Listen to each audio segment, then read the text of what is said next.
Bonjour les troisièmes prépa métiers, on se retrouve dans cette vidéo pour la correction du texte 2, donc de la séance 2, faire de l'humour en informant la presse satirique.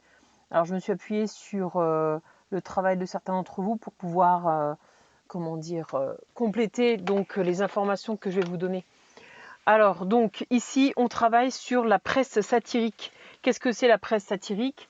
Ce sont tous les journaux qui vont traiter de l'actualité, et notamment des actualités qui vont apparaître comme étant perturbantes, dissonantes.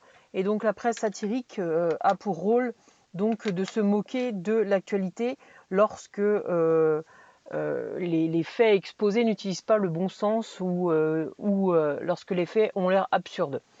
Alors là, on reprend donc un fait qui date de 2015.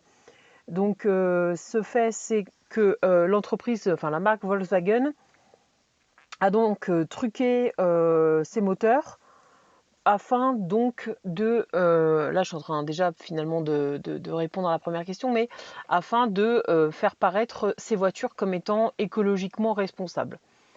Voilà, donc je pense que vous en avez peut-être entendu parler. Et donc ici, on a donc un extrait donc du Canard enchaîné, enfin en tout cas un extrait de l'article publié à l'époque par le Canard enchaîné. Car un Canard enchaîné, c'est un peu comme Charlie Hebdo, hein. C'est le même genre d'humour. Ils vont écrire ou bien ils vont dessiner des caricatures afin de se moquer de l'actualité. Le sujet est toujours sérieux, en fait, en fond, mais la façon de traiter le sujet va être généralement un ton humoristique, voire ironique ou sarcastique. C'est-à-dire qu'on utilise l'humour pour se moquer donc d'un fait. Alors, voilà. La première question qui vous était posée, c'était donc de définir la révélation sur laquelle l'article s'ouvrait. Donc cette révélation, on la voit déjà dans le premier paragraphe, hein, de la ligne 1 à la ligne 8. Et donc cette révélation, afin de la définir, il faut partir sur un questionnement très rapide en 3 QOCP. Un qui, quoi, quand, où, comment, pourquoi. Vous l'avez déjà vu en PSE. Et il est souhaitable de ne pas réécrire les choses. Parce que dans ce que j'ai vu, dans les réponses que vous m'avez données, vous m'avez toujours cité les fameux essais d'un obscur prof de l'université de M. C'est pas forcément ça qui est le plus important, hein.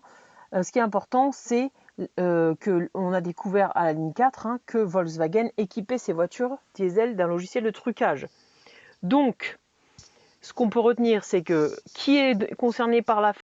C'est Volkswagen. Qu'est-ce qui s'est passé? La marque a truqué ses voitures, hein, qui sont équipées d'un moteur diesel. Quand est-ce que ça s'est passé? On voit que c'est en septembre 2015. Où est-ce que ça s'est passé? Alors ici, c'est aux États-Unis qu'on révèle l'affaire, mais ça concerne de toute façon le monde entier, hein, puisque Volkswagen a un rayonnement international. Comment elle a fait donc pour truquer ses voitures? Elle a installé ce fameux logiciel. Et donc ce logiciel, comment il arrive à truquer les voitures? C'est-à-dire qu'il va, comme c'est écrit, hein, ça va limiter donc l'émission des gaz polluants. Pourquoi c'est réalisé ce trucage? Donc afin de faire paraître les voitures Volkswagen comme étant des voitures qui polluent peu. D'accord? Voilà. Donc ça, c'était ce qu'on attendait de vous dans l'idéal. Ok? Donc ça serait bien de commencer, enfin en tout cas de tendre vers cette technique-là. Ensuite, la deuxième question qu'on vous demande, c'est de repérer 2 jeux de mots dans le titre. Alors le titre, en fait, il se compose de 3 phrases, hein. On a un nouveau triomphe de l'industrie allemande, Volkswagen a inventé le moteur diesel et autofriction. Hein, ces 3 phrases font partie du titre. Alors il y a quelqu'un qui avait signalé que le jeu de mots, en fait, résidait dans le premier titre, un nouveau triomphe de l'industrie allemande. Alors ici, il n'y a pas vraiment de jeu de mots. Ce qu'on peut noter, par contre, c'est le ton ironique du titre. Parce que on sait très bien, même avant de lire l'article, parce qu'on est au courant de l'actualité à ce moment-là, on sait très bien que le triomphe ici fait plutôt référence à un échec de l'industrie allemande. Donc ici, on va exprimer l'inverse de ce qu'on pense. Donc on est en plein dans l'ironie. Et ensuite, ce qui est le plus important, les deux jeux de mots se trouvent dans la suite. Donc Volkswagen a inventé le moteur diesel. Alors si vous ne le savez pas, maintenant vous allez l'apprendre. C'est Volkswagen qui a inventé pour de vrai le moteur diesel, d'accord, à la fin du 19e siècle. Et donc ici, on fait un jeu de mots entre le mot moteur, comme vous l'avez compris, le moteur diesel, et le menteur diesel. Donc ce serait un moteur qui ne serait pas authentique, qui ne dirait pas la vérité, entre guillemets. Donc ici, on a le premier jeu de mots, hein, moteur diesel, menteur diesel. Et on a l'autre jeu de mots qui est un petit peu plus subtil, on va dire. C'est le jeu de mots auto-friction, donc qui fait référence d'une part à l'univers de l'automobile, d'autre part à l'univers de, on va dire, la littérature, parce qu'on parle d'autofiction. L'autofiction, c'est quand on va raconter sa vie, mais de façon un peu romancée. Donc ici, on pourrait dire que Volkswagen a essayé de romancer son succès autour de sa prétendue volonté écologique. Et autofriction, pourquoi il y a le mot friction ?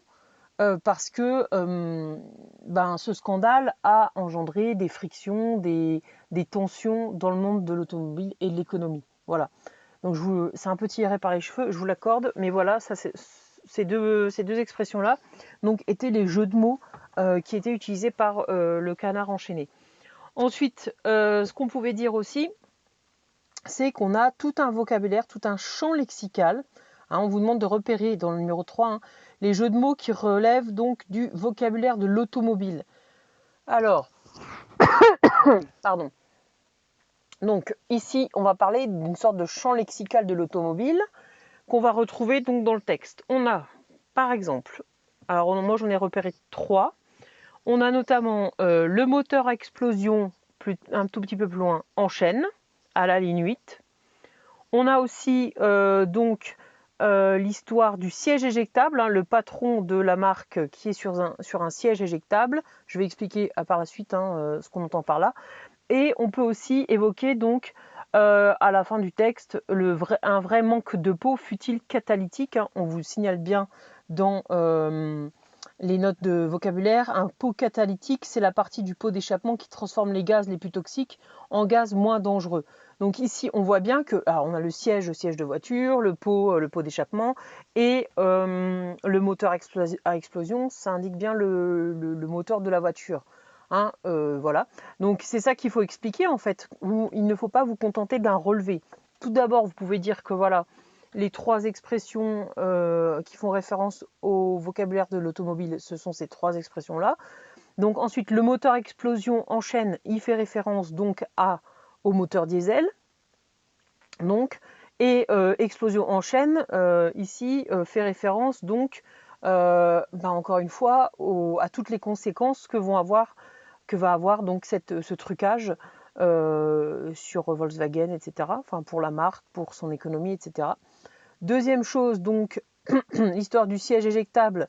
Donc, on parle du siège de voiture. Hein. Le siège éjectable, c'est plutôt dans le cadre de l'aviation. Hein. Quand on est dans une situation dangereuse, on peut s'éjecter pour se sauver. Ici, le siège éjectable, ça montre bien que le directeur, le patron du constructeur, est dans une situation très délicate et il risque à tout moment donc de partir, donc d'être éjecté de l'entreprise. Et enfin donc l'histoire du manque de peau, vous avez bien compris qu'il y a un jeu de mots. Hein. Il y a un jeu de mots entre avoir un manque de peau, c'est-à-dire un manque de chance, et la référence donc au pot d'échappement de la voiture. Voilà. Donc il faut absolument savoir expliquer ça pour bien nous montrer que vous avez compris ce qu'il en était au niveau des jeux de mots en rapport avec le vocabulaire de l'automobile. Voilà. Donc quel est le rôle de cette quel est le rôle de ces expressions donc de ces jeux de mots? Eh bien, ici, il s'agit vraiment de se moquer, de tourner en ridicule la marque allemande et, comme vous savez sûrement bien le faire vous-même, vous allez vous amuser à tourner en ridicule quelqu'un en faisant des jeux de mots ou des calembours, des blagues autour d'un thème. Voilà, donc cette situation sont décrites par des jeux de mots pour bien montrer l'échec de la marque dans son domaine. Voilà. Hein. Ensuite, pour terminer, enfin la question numéro 4, c'est l'avant-dernière question. Alors, on vous demande de relever des expressions qui accusent le constructeur, qui accusent directement le constructeur automobile. Donc, vous avez remarqué que d'une part, on va avoir des jeux de mots qui vont être utilisés pour se moquer de la situation qui est décrite, du fait, de l'événement qui est décrit. Donc, vraiment en utilisant l'humour. Mais à côté de ça, on a une véritable critique sérieuse, comme je vous l'avais expliqué au niveau du titre. Donc dans l'article, hein, ça veut dire que le Canard enchaîné, ils font pas de l'humour pour faire de l'humour, hein. Ils font de l'humour pour vraiment critiquer un fait sérieux derrière. Alors, comment on voit ça? Donc on peut, il y a la mention à travers le vocabulaire, le menteur, hein, on a le menteur diesel, donc on accuse Volkswagen de mensonge. Tout cela fait un peu tâche à la ligne 21-22. Hein, on vous dit que ça constitue un défaut, c'est une expression familière qui montre que voilà ce qu'a fait Volkswagen, c'est défaillant. On a aussi l'expression du trucage, hein, c'est l'équivalent du sabotage. Et il y a aussi l'expression dans la phrase « Tout cela fait évidemment un peu tâche » au moment où les constructeurs automobiles à grands coups de greenwashing de leur marque nous gargarisent de voitures diesel propres ou de green car, comme c'était le cas de la Volkswagen incriminée. Alors, qu'est-ce qu'on veut dire par là? C'est que là, ce qui est important à retenir, c'est le verbe gargariser. Gargariser, c'est dans le sens de vraiment, hein, vous savez, quand on se gargarise, c'est qu'on se rince la bouche, mais c'est aussi l'histoire d'un peu de gaver les gens et surtout de se vanter auprès des gens de notre prétendu rôle, ici notamment écologique, dans la production de la voiture. Donc ici, on a un repérage gargarisé, je pense que vous ne l'auriez pas forcément vu, mais bon voilà. Ce qu'il faut comprendre, c'est qu'on a quand même un certain nombre de, pardon, de termes qui vont accuser directement la marque. Voilà. Donc j'espère que vous avez compris. Je pense que vous avez sûrement saisi un petit peu ce dont il s'agissait, mais c'est important d'être un peu plus précis donc dans la dénomination de ce dont on parle. Alors donc on va faire le bilan. Je vais vous le donner et à l'écrit, parce que ce sera plus simple pour vous de l'avoir à l'écrit, mais je vais vous le faire aussi à l'oral, comme ça vous aurez les deux. Donc on vous dit, pour faire le bilan, on doit répondre à la question comment le journaliste dénonce-t-il les pratiques de l'entreprise Volkswagen? Rédigez un paragraphe argumenté en vous aidant de vos réponses précédentes. Pardon. Alors, ce qu'il faut retenir, c'est que on a deux façons de faire dans cet article. On a d'une part des critiques qui vont être directes, qui vont être directement adressées à la marque vis-à-vis des faits. Hein, ça, c'est le côté sérieux du Canard enchaîné, comme je vous l'avais indiqué. Et ensuite, on va avoir, et alternativement, on va dire plutôt, ou simultanément, on va avoir donc l'emploi de l'humour pour désamorcer un petit peu le sujet, mais en même temps rester critique pour mieux ridiculiser la marque. Alors, donc comment ça se passe? Donc, on a encore une fois, pardon, ça va être bien cette session audio. Alors, les critiques directes, on avait vu donc l'histoire du trucage. Hein. Volkswagen est quand même accusé de saboter ses propres véhicules. Et ce qui est important, c'est sous couvert d'écologie. Hein. C'est-à-dire qu'en prétextant être écologique, on va saboter les véhicules et ça fait tâche effectivement pour l'image de marque du constructeur automobile. On vous parle du greenwashing. Hein. Le greenwashing, c'est on va essayer de laver au plus propre un objet qui est polluant pour le rendre non polluant. Le greenwashing, c'est une fausse façade écologique. Hein. Vous en avez sûrement entendu parler, mais bon, c'est bien aussi, encore une fois, de le définir correctement. hein. Donc le greenwashing, c'est cette tendance qu'ont les marques à prétendre que leurs produits sont écologiques, etc., alors que finalement, c'est pas le cas. Voilà. Donc ça, c'était vraiment le côté critique direct. Ah, et je voulais aussi vous rajouter que à côté de l'humour, le Canard enchaîné, à partir de la ligne 12, hein, tout le paragraphe, hein, de la ligne 12 à la ligne 21, explique à l'aide de faits et de chiffres des choses tout à fait sérieuses et posées. Donc ils expliquent euh, comment les mesures sont réalisées par les constructeurs en dépit du logiciel de trucage. On vous explique bien que les mesures sont réalisées en atelier, sous certaines conditions de vitesse. On vous dit avec des pneus surgonflés, sans la clim, l'alternateur débranché, etc. Donc le trucage de Volkswagen va au-delà du logiciel, c'est même la façon de faire les mesures qui est complètement truquée. Voilà. Et donc, encore une fois, la deuxième